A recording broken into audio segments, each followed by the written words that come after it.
Welcome to the Mixology Talk podcast. I'm Chris. And I'm Julia, and we're the folks behind abarabove.com, the ultimate resource for craft bartenders, bar operators, and just about anybody else looking to make great craft drinks. I'm a bar consultant with more than 10 years of industry experience. And I run abarabove.com, bringing weekly articles and cocktail recipes to help you make great drinks and grow your career behind the bar.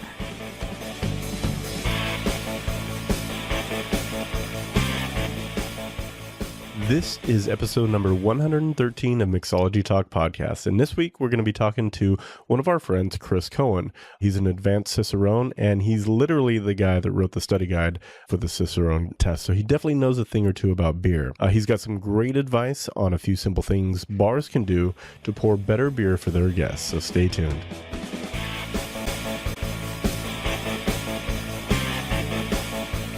Hey everyone, thanks again for joining us on Mixology Talk podcast. And over the last couple podcasts, we've been really focusing on bartender entrepreneur and an overall focus of kind of taking your career to the next level.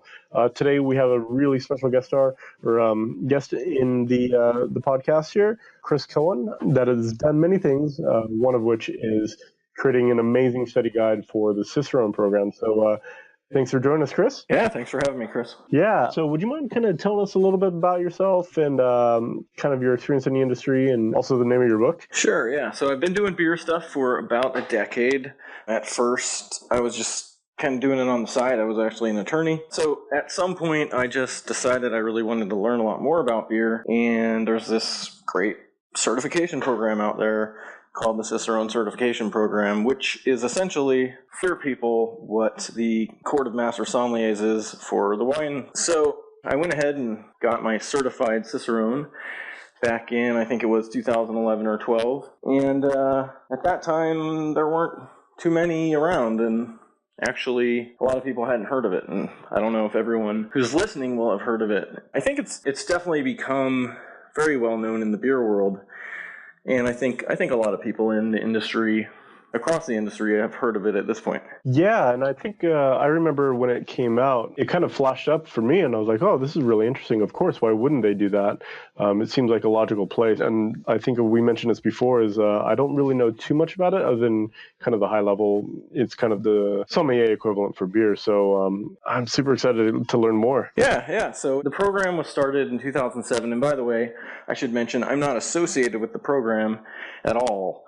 I just am the guy who wrote the main study guide on the market for the first two levels of it. And that book is called The Beer Scholar Study Guide for the Cicerone exams. And I have one for the first level, which is Beer Server, and the second level, which is Certified Cicerone. And I actually, after I took the exam, I sort of had this great set of notes, and I thought, hey, I went through law school, I passed the bar exam, I know how to make great outline, I can turn this into a book. And I did a Kickstarter to gauge interest, and that went really well. So I went ahead and created the book, self-published. I sell it through my own website. Nice, okay.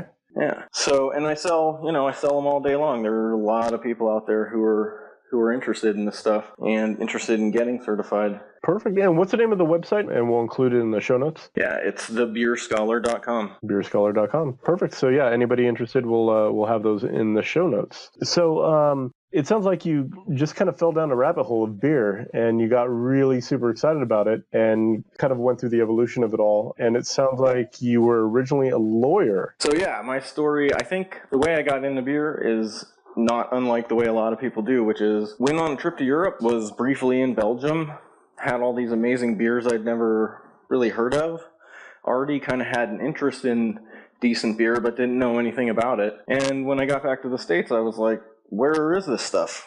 And that was kind of what sparked it. But it was moving to San Francisco and just meeting a bunch of beer nerds in the sort of late 2000s that really got me very excited about it. And I guess I have to say I was kind of looking for a change of career and, paying my bills by being a lawyer, but I was just starting to get involved in the beer world sort of on the side. So I've done a bunch of stuff in the beer world.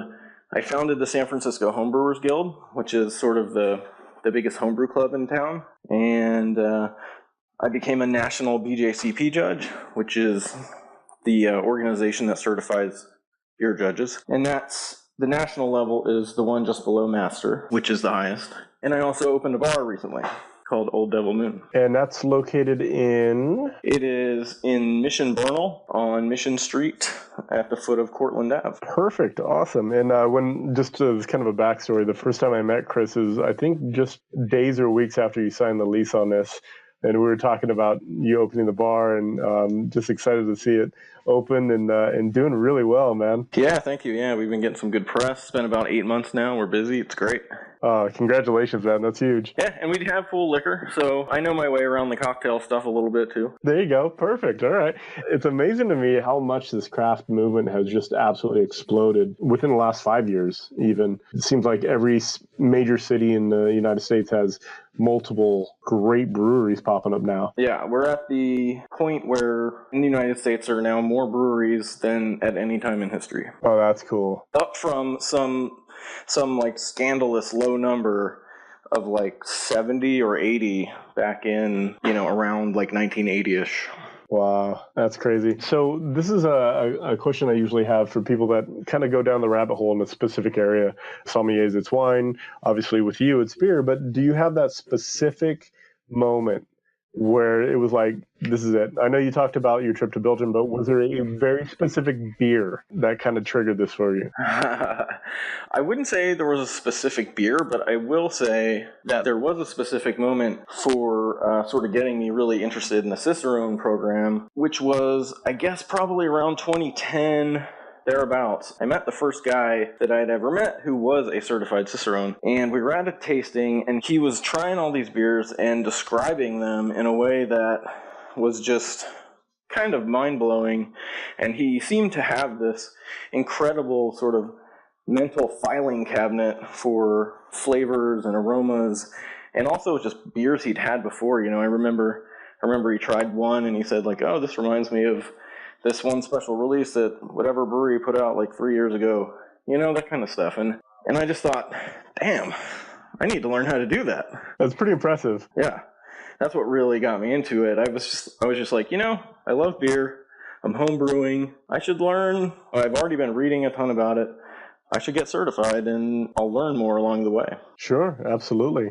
And then as far as the classifications and kind of the steps for going through the Cicerone program, can you kind of outline the different levels? Because I think there are 4 levels now, if I'm not mistaken. Okay. Yeah, so there's Beer Server, which is a pretty, relatively easy online test.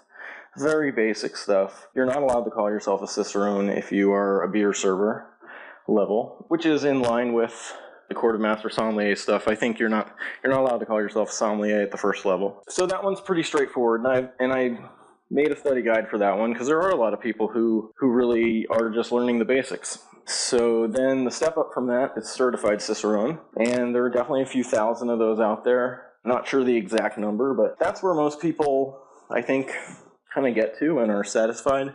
And if you are certified Cicerone, you do know much more about beer than like 99.9% of other people. So it takes a lot of work. It's I believe like a 6-hour exam, if I recall. You have to do some tasting panels, identify off flavors and beers, stuff like that. You can't just study from a book. I also made kind of the main study guide on the market for that. And then more recently, they came up with a 3rd level, which is Advanced Cicerone, and that is what I am. I passed that pretty much as soon as they started testing for it. And there are, I believe, about 40 advanced level. Oh, no kidding. Yeah. In the country? In the world, yeah. Oh, in the world. Holy cow. Yeah, and then there's Master, and there are only 13 Masters. So the program was begun, I believe, in 2007, whereas, the Court of Master Sommeliers was started, I believe, in the 70s. So we don't have quite as many Masters as the sommeliers do, but I'm sure we'll get there eventually. So yeah, and the advanced level was sort of there was just enormous gulf between what you needed to know to pass certified and what you needed to know to pass master. So they recently created the advanced level as a stepping stone. Oh, very cool. So would you mind just kind of talking about what each level is kind of responsible for knowing? Because I think I had a colleague that took the beer server, and it was pretty basic stuff, but things that anybody serving beer should be able to answer. You know, like different styles and malt hop profile kind of stuff. But if you don't mind kind of like drilling down into each one and saying, no, for this is the general overview body of knowledge that you should know with the Cicerone, with the advanced, and the masters? For sure, yeah. So the areas they'll test you on, they're kind of similar across every level. It just goes deeper and deeper and deeper down that sort of rabbit hole of knowledge. To be a master, you really need just absolutely encyclopedic knowledge and a ridiculous tasting and descriptive abilities. But for the lower levels, they really cover kind of a few specific areas of knowledge. And they are keeping and serving beer, which sort of includes like storing it, draft system stuff, proper glassware, how to pour properly. Then there's beer styles, for which you need to learn all about the variety of styles out there. And there are at least 90 or 100. We use the BJCP guidelines, which are sort of the Beer Judge Certification Program guidelines, and they've kind of mapped out what most of the styles, you know, what the typical styles are all about in terms of aroma, flavor, ABV levels, that kind of stuff. You got to know a little bit about the histories of various styles for that as well. And then there's beer flavor and evaluation, which is sort of descriptive ability. So cool, you know about these styles, but, you know, can you describe them? Can you taste one and evaluate it? Is that a blind tasting? Every level of the test after the online one, that first beer server one, does include some tasting panels, yeah. Okay, perfect. So the certified level, you'll do, you know, a few different panels where you're identifying off flavors or figuring out what beer style it is you're tasting. And then a third panel, which is this beer fit for service? And if not, why? Which is also kind of an off-flavor tasting. And then when you get to the advanced level, you're doing even more panels with more off-flavors and weirder styles and so on and so forth. All right, so it sounds like you're just adding continuously to your body of knowledge. Yeah, for sure.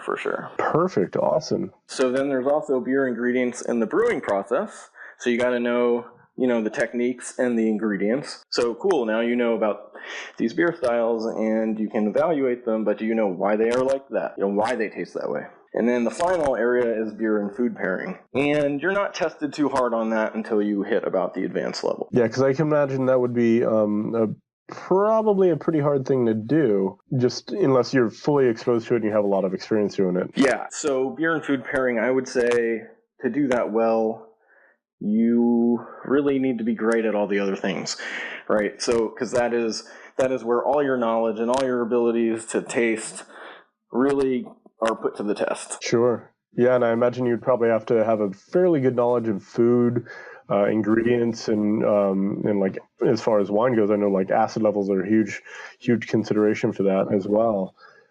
That's pretty cool. That's pretty amazing. Yeah, I think food and beer pairing is also a difficult thing to grade, right? So it's a little challenging for them to test on that.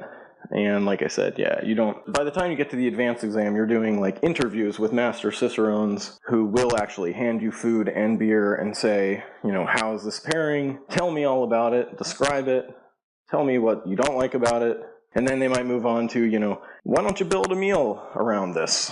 You know, that kind of thing. Oh, interesting. So it's even theoretical at a certain point. Yes, definitely. Wow. All right. That sounds very challenging. Yeah, it's kind of fun, actually. I don't know. I love the beer and food stuff. For me, that's the ultimate sort of expression of your knowledge about beer. And it's something that people don't, you talk about pairing, people think wine, but beer is so much more versatile. You know, wine is made from grapes, and that's all it's made from. And the variety of flavors you get are great, but they're nothing compared to beer. Sure. Now, do you have there are classic wine and food pairings. Is there any kind of classic beer and food pairings that just, once you have it, you're like, oh, okay, now I get it. This is cool. Oh, yeah, definitely. There are, of course, different cuisines that are sort of focused on that. So there's all these sort of classic English or German sort of food pairings, like, the certain sausages, certain beers. But then there's some other great ones. I mean, cheeses, there are certain cheeses that go beautifully with certain beers. And, to get through the first level or two of the Cicerone exam, you can kind of memorize a few of those. But as you advance, you need to be a little more flexible and more knowledgeable. Sure. Yeah, absolutely. Well, and I'm not mistaken, Chimay makes both, if I'm not mistaken. No, that's right. They're one of the, I want to say, are there 13 Trappist breweries now in the world, and they're one of them. And they, Trappist, there are lots of other Trappist groups out there who are making other items like cheeses. And Chimay does both. Oh, that's pretty cool. Yeah, I saw it of all places in the Whole Foods in San Francisco. I was like, we're getting that. We're stopping right now. We're going to get that, and we're going to grab a Chimay beer. And it was good. It was really good together. Yeah, there was, a lot of, I'll just mention real quick, a lot of Belgian beers that are tend to be very dry and sort of highly carbonated. They have like phenol characteristics of, a little spiciness as well as a little fruitiness. These beers work great with rich cheeses because they have matching flavor profiles in some cases, and also do one thing which wine can't do, which is sort of serve as a palate refresher with, thanks to that carbonation and that sort of dryness. But the carbonation is really something that obviously beer, makes beer a great food pairing drink, because it really does refresh the palate after you've had a sip. Yeah, beer is my go-to. By no means am I knowledgeable in it, but I sure do enjoy it.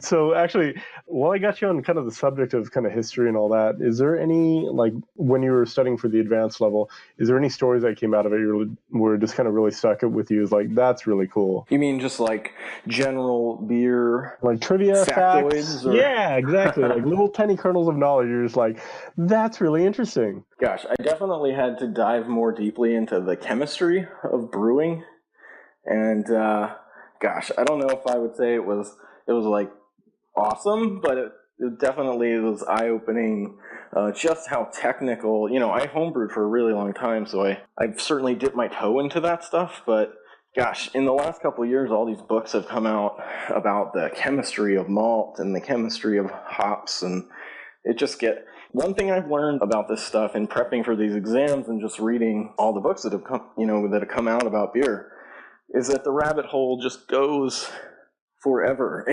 It just goes deeper and deeper and deeper. And the more you learn, the more you realize either you don't know or stuff is even still being researched. Sure.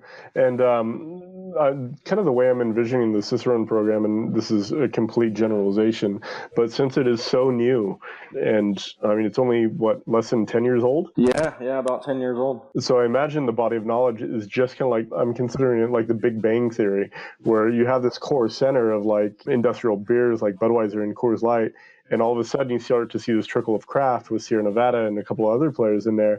And now we're at a whole nother level. So the information is just starting to really start to build. And as we go further, it's going to become even more robust of information. And I imagine that the tests would probably reflect that. Definitely, yeah. Yeah, this is like, for sure, the most exciting time for beer, maybe ever. I don't know. I mean, this is like, brewers are just kind of, in the United States in particular, are just pushing the boundaries of what they can do with their ingredients and learning so much as they go. And you've got like hop breeders that are just, as fast as they can, they're creating new varieties of hops, and then the brewers are using them in these really new and exciting ways. And scientists and brewers are all like wondering, why does it work that way? And they're exploring the science side of it. And it's just, the amount of knowledge around the stuff has just exploded over the last decade. Yeah, no, and it's really exciting to see, even the newer styles that are starting to kind of pop up. A lot of them, from my understanding, like I said, I am a novice when it comes to beer, but a lot of them are kind of styles that have been resurrected recently from kind of obscurity, and even new kind of experimental styles, like I guess the Vermont style of IPA that just kind of swept the country in the last couple of years. Yeah, so American craft brewers and brewers elsewhere have been just searching for inspiration. So they're digging through, kind of in the way that cocktail nerds have been doing for the last decade or more. They're kind of combing through the records and looking for weird styles that they can sort of resurrect or riff on. And the public is more and more open to trying interesting beer. So you've got trends like sour beer going on, which that was such a specialty item just 6 years ago. There was a point probably about 6 years ago or so where someone in my situation could essentially keep track of pretty much every special release, sour and liquor barrel aged stout around the country, because there were so few breweries doing it. And now I can't even keep track of the breweries in the Bay Area. Yeah, no, it's incredible. And this is something I was talking with Chris before the podcast on. Recently helped open a restaurant with a beer focus. And just the amount of knowledge I had to kind of ramp up to understand kind of the sales language around beer, even just in the Bay Area, is pretty astonishing, man. It's pretty crazy, and just kind of who the players are. And it seems like it changed almost weekly. And that's actually a really good point that you just made, or a potential segue to talking about, like, why would you do the Cicerone program? Why bother? What does it help you learn how to do as an industry professional? And you were talking about sort of learning the language, and that's a big part of it. If you want to take taken seriously in the industry and you're trying to do beer focused work, you need to understand how to talk about this stuff. You need to know how to describe beer, not just for your relationships within the industry, but if you're in retail or behind the bar, you really need, or doing sales, you need to be able to describe beers to people in a way that makes them attractive and is correct. And that's hugely helpful. I think, just my experience at Old Devil Moon, we have me, an advanced Cicerone, and 3 certified Cicerones behind the bar. And our ownership group is three Cicerones, which I think may be the only bar like that in the world. I'm not sure. But I can tell you that, when someone walks in the door, I can say to them, hey, great to see you. Thanks for coming in. Here's the menu. The board with all the beers is over here. If you have any questions or you want to a little help picking something, let me know. And they often do, because the tap list that we curate at Old Devil Moon is usually people walk in and they look at it and they're like, I don't recognize anything on there. Well, that's cool. That's, we're curating a really interesting and exciting list. Why don't you tell me what you like, and I'll describe a few beers to you. And it turns just going to a bar and getting a beer into a bit of an experience. Sure. And then all the backstories about the brands and the histories and everything else kind of going with that. And I imagine that's a really amazing experience and can get people really engaged with craft beer if they haven't been. Absolutely. And you obviously are and your audience is well aware that presentation is critical. And so, we're not giving people like a fizzy yellow headless beer in a shaker pint glass, like filled to the brim, after pouring it in and dunking the nozzle into the beer, resting the glass on the nozzle, and just doing all those kind of wrong things.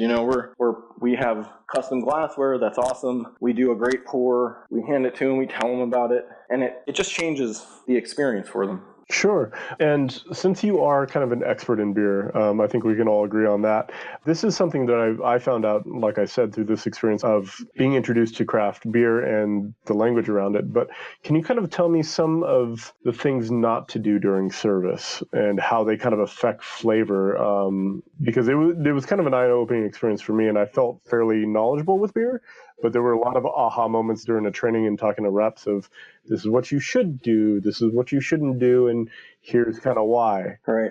Yeah. One thing I'll say, just even sort of the prior to service stuff, just for God's sake, keep your draft system clean. I can't tell you how many sort of cocktail-focused bars I've gone to, and I'm like, I had a cocktail or two, and I'm trying to slow it down, and I get a beer, and it just is so clear just from the flavor of the beer. And this is sort of part of the curse of knowing a lot about beer and having done a lot of sensory training. They're bad. They're just bad.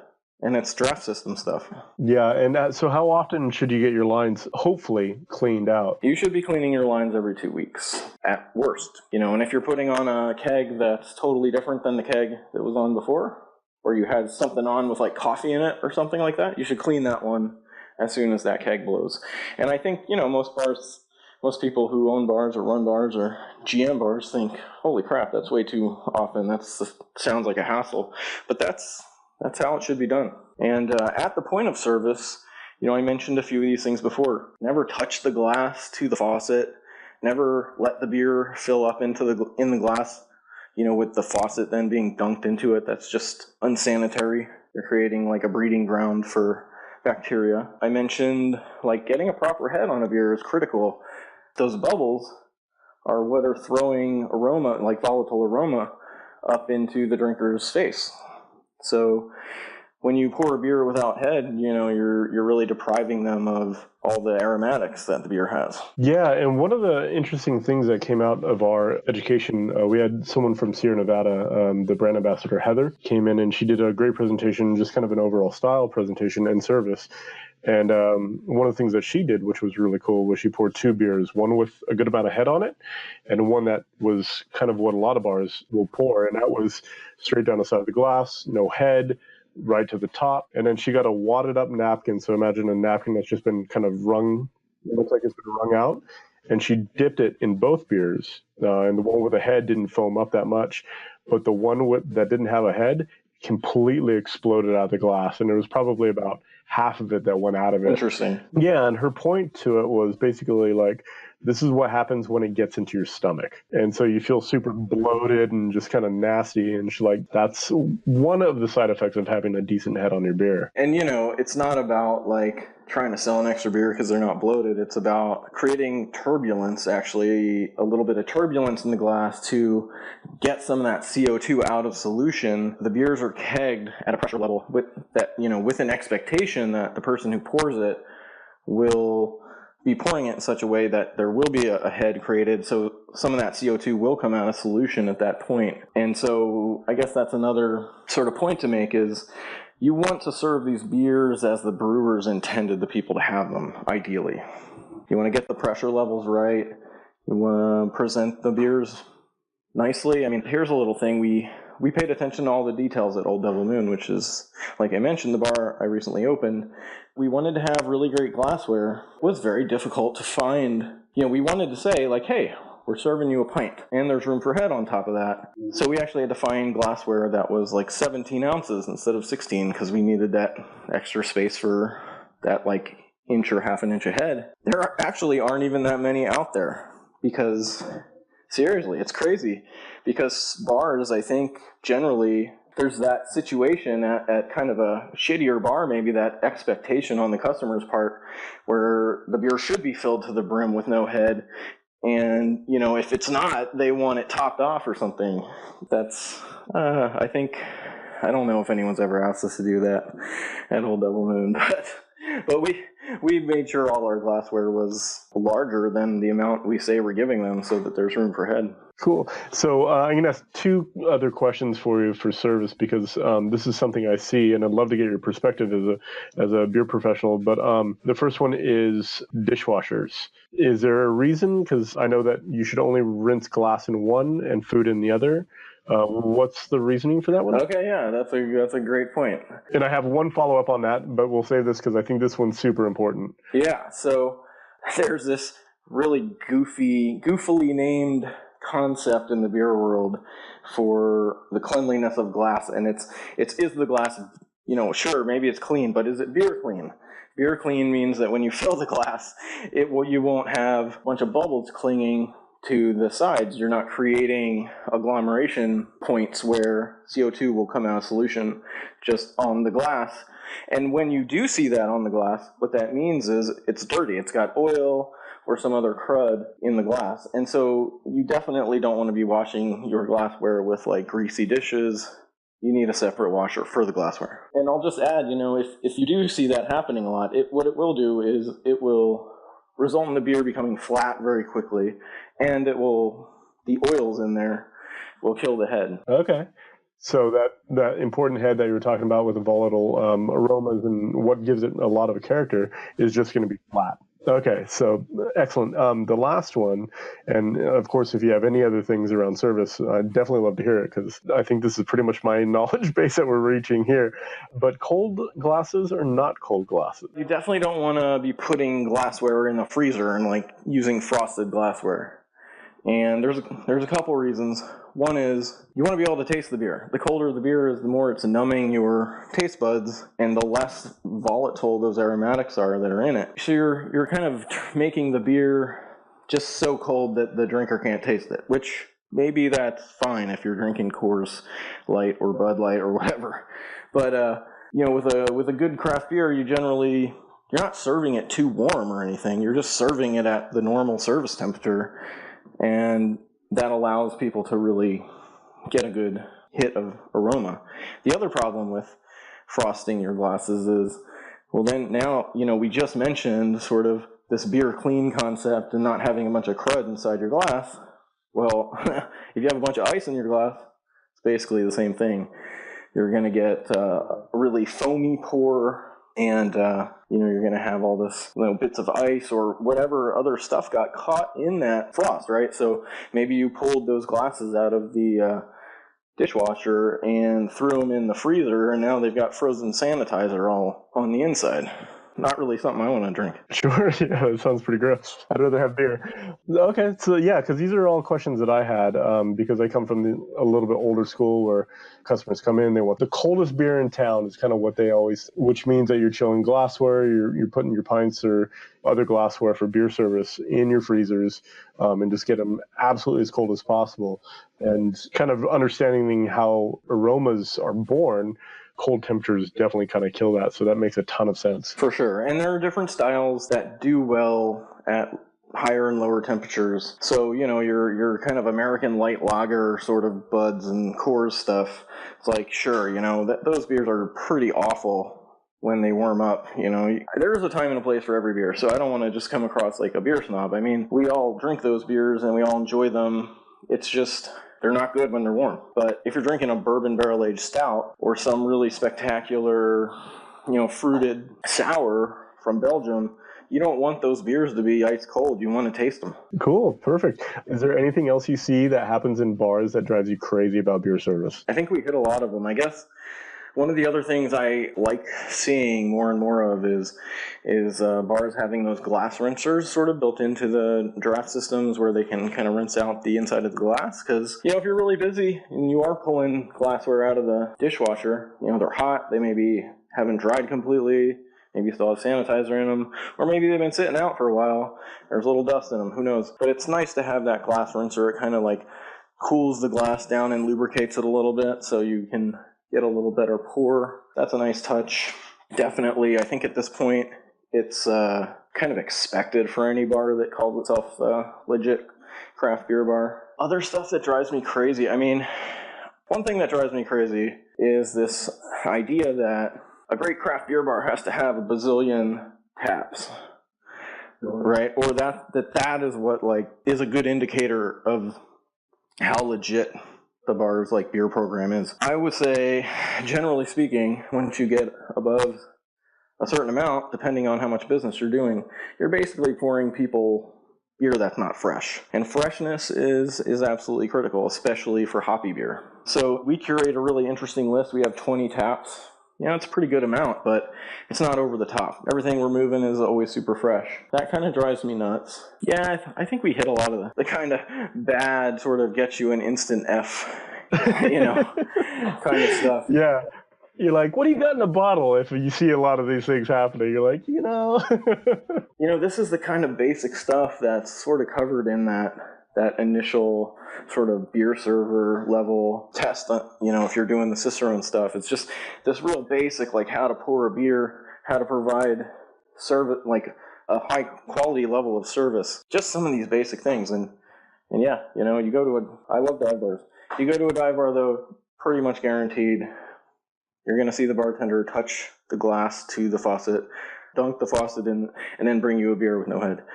And I don't know, that does kind of drive me nuts. That's what the Cicerone program, if you talk to the guy who started it and the people around him, that's the whole point is, people have this idea that beer is somehow sort of just this really blue collar, like, let's not get too serious about it. But it just doesn't take much to improve service, kind of substantially, really, because there was so little knowledge around this stuff just a few years ago. Yeah, and I mean, just like I said, in the last few years, my education and my exposure to craft beer is just as a byproduct of being a buyer is really blossomed. So it's great to see just people taking this all aspects of service to another level.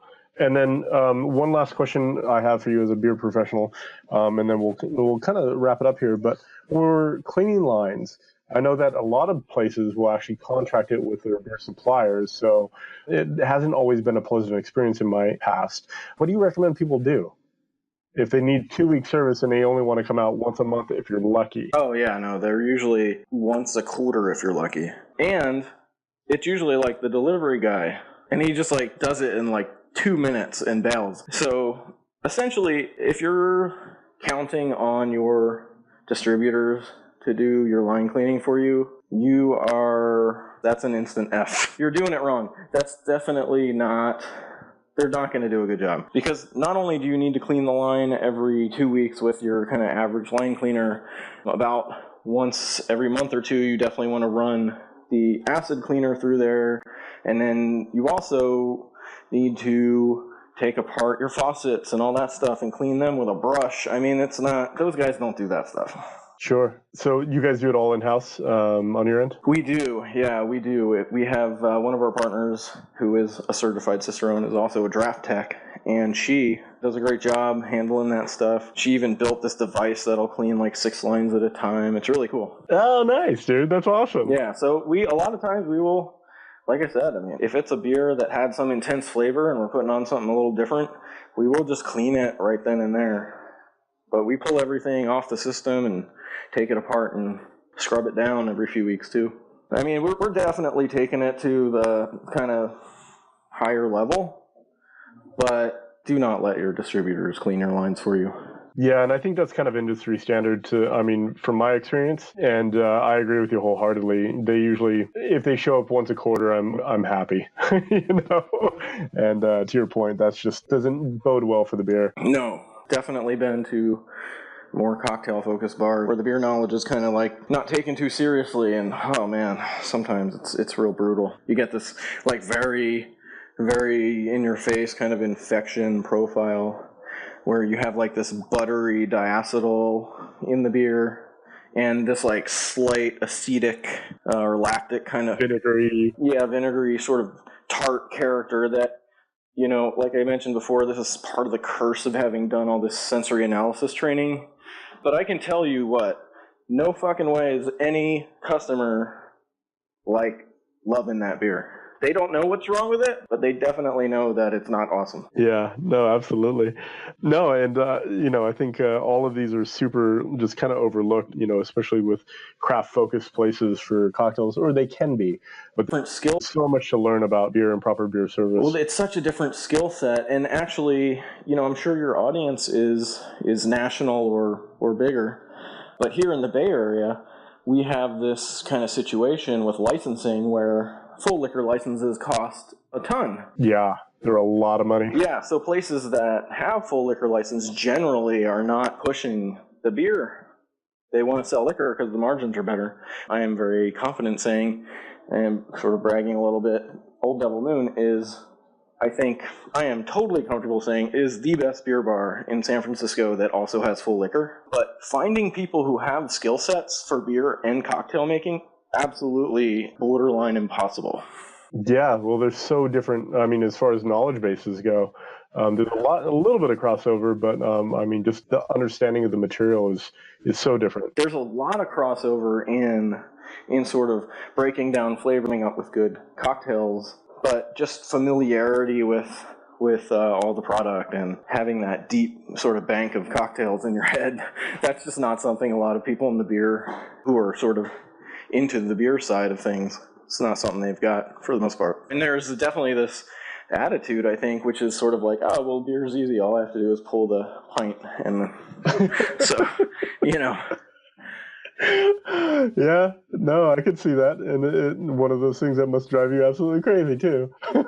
Yes, definitely. But we've found some really great people who sort of dedicated to both. So That's awesome. That's really cool. So I'll kind of wrap this up, but a couple last questions. First of all, I think you answered the thing about career. Who's this good for? It sounds like it's good for just about anybody that's taking service seriously. yeah, definitely. I would say the majority of people who I'm selling my study guides to are industry. People who want to be taken more seriously in the industry, who want a leg up when it comes to getting good jobs and getting promotions and want to speak that language that lets other people know that they're serious and knowledgeable. And I would even go a little further and just say, as a bar owner, I look at someone who's accomplished the certified Cicerone level as, someone who not only serious about beer, but can kind of apply themselves and like hit a goal. Like, it takes some people, a year to learn all that material and then take that test. It's like a big deal.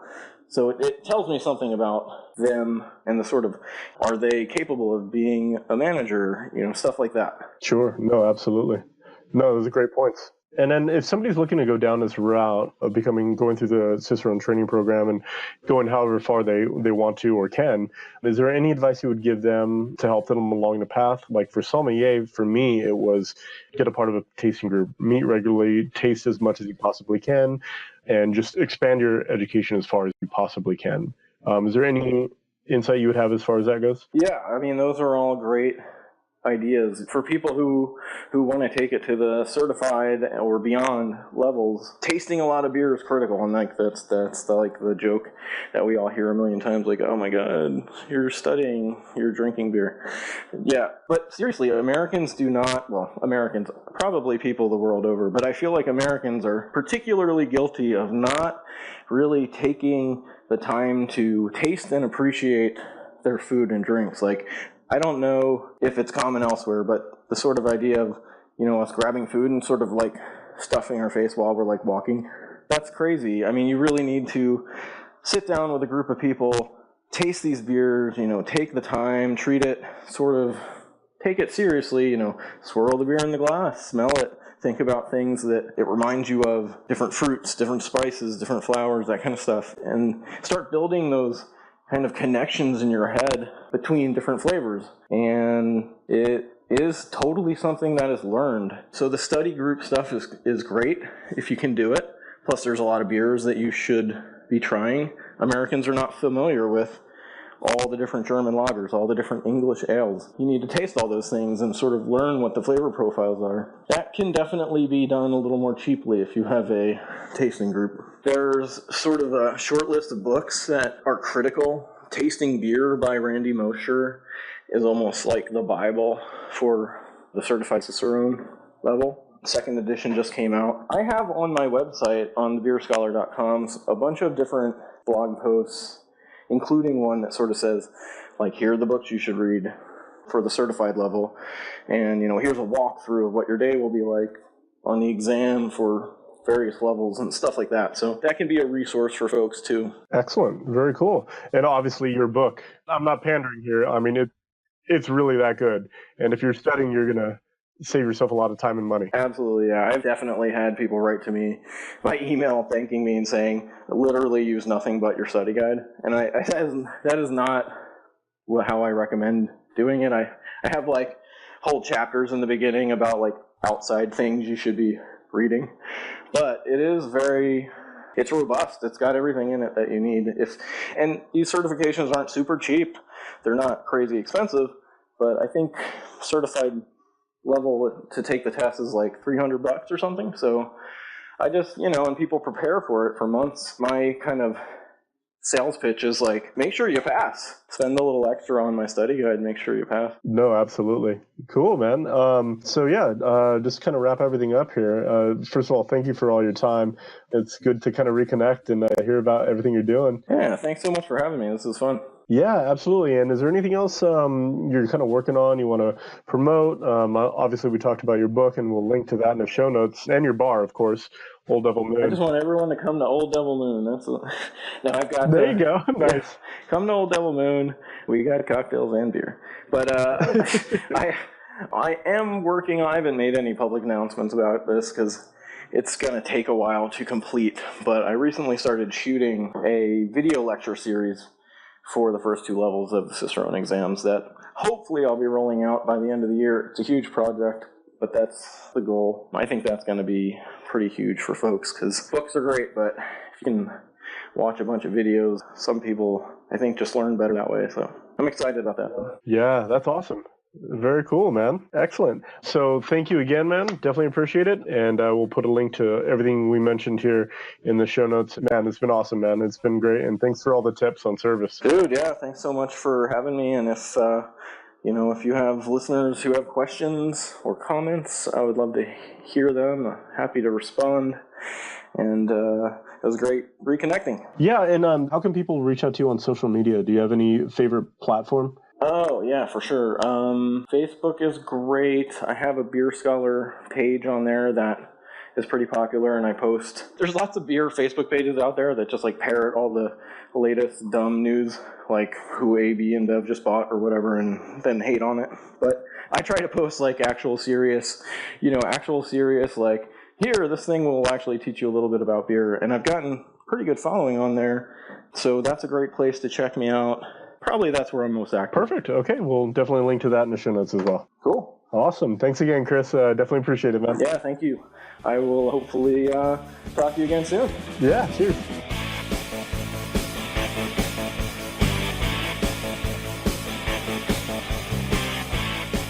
Thanks again to Chris Cohen. And if you're in San Francisco and you're looking for a great place to grab a beer, definitely want to check out Old Devil Moon.